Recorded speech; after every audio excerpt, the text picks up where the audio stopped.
আমার চেম্বারে অনেক রোগী আসে, তার মধ্যে কিছু রোগী এসেই মানে কান্নাকাটি শুরু করে দেয়। আমি তখন তাদের এই কষ্টগুলোকে হৃদয় দিয়ে অনুভব করার চেষ্টা করে থাকি। এই বোনটা এসে প্রথমে আমাকে জানালো যে তার দুধের শিশুকে রেখে সে এসেছে। কোথা থেকে এসেছেন আপা? ফেনী থেকে। ফেনী থেকে এসেছেন না? তো দুধের শিশু বলতে আপনার বাচ্চাটার বয়স কত? ছোট বাচ্চাটার বয়স 11 মাস, বড় ছেলের বয়স 2.5 বছর। 2.5 বছর না? জি। আচ্ছা, এই যে আপনি কাঁদছেন, আপনার কষ্টটা কি একটু বলবেন আমাকে? কষ্ট একটাই, বুঝছেন, আমি গানে শুনি না, সবাই বলে যে আমি গানা, আমি আমার নিয়ে সবাই টিটকারি মারে। এখন এর জন্য আমি সংসারটা টেকতেছে না। আমি তো প্রতিদিন রাইতে মোনাজাত করি, আল্লাহ তুমি আবার নিয়ে যাও। আহারে, আমি তো আজকে আসছি ঢাকায়, যখন কোনো রেজাল্ট পাই নেই তখন আমি চিন্তা করছি যে আমি গাড়ির তলে পয়রা যাবো, কেন না আমার তো সংসার হবেই না, আমি কোনো সমাধান পাই নাই। আসলে যার সমস্যা সেই জানে কষ্টটা কত।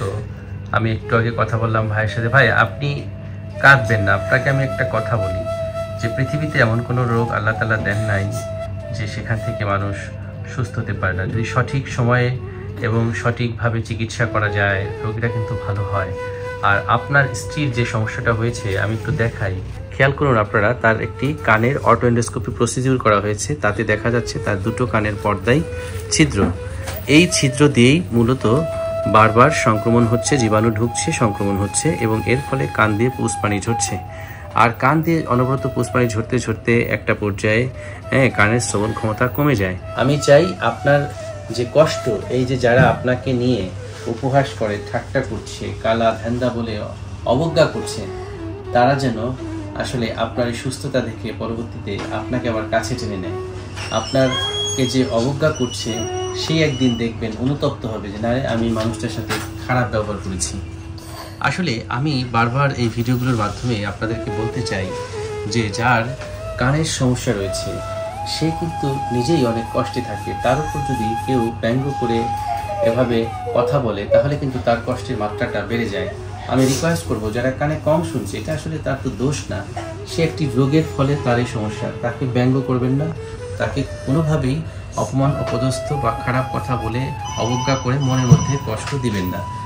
তাহলে দেখবেন যে একটা সময় তার এই কষ্টটা আপনাকেও কিন্তু অনুতপ্ত করবে এবং কোনো না কোনোভাবে আপনিও কিন্তু অসুখী হবেন না। অতএব আমি চাইবো যে যারা এরকম কানের সমস্যায় ভুগছে তাদেরকে সাপোর্ট করতে হবে, তাদের পাশে দাঁড়াতে হবে, কোনোভাবে তাদেরকে অবজ্ঞা করা যাবে না। তো ভাই, আমি আপনাকে বলছি আপনার স্ত্রী আবার তার কানের শ্রবণ ক্ষমতা ফিরে পাবে। তার যে সমস্যাটা আমি খেয়াল করলাম, আমরা যদি কানের পর্দা প্রতিস্থাপন করি, আস্তে আস্তে তার ইনফেকশনটা কন্ট্রোল হয়ে যাবে এবং আমার বিশ্বাস সে আবার স্বাভাবিক একটি জীবনে ফিরে আসবে। বোন, আপনি কষ্ট পায় না, ঠিক আছে?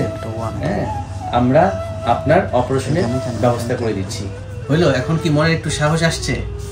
জি। কি সাহস আসছে বলেন? যে আমি আবার আমার সন্তান নিয়ে সংসার করতে পারবো। তাহলে মুখে একটু হাসি রাখেন। আসলে এই হাসিটাই কিন্তু আমরা চাই।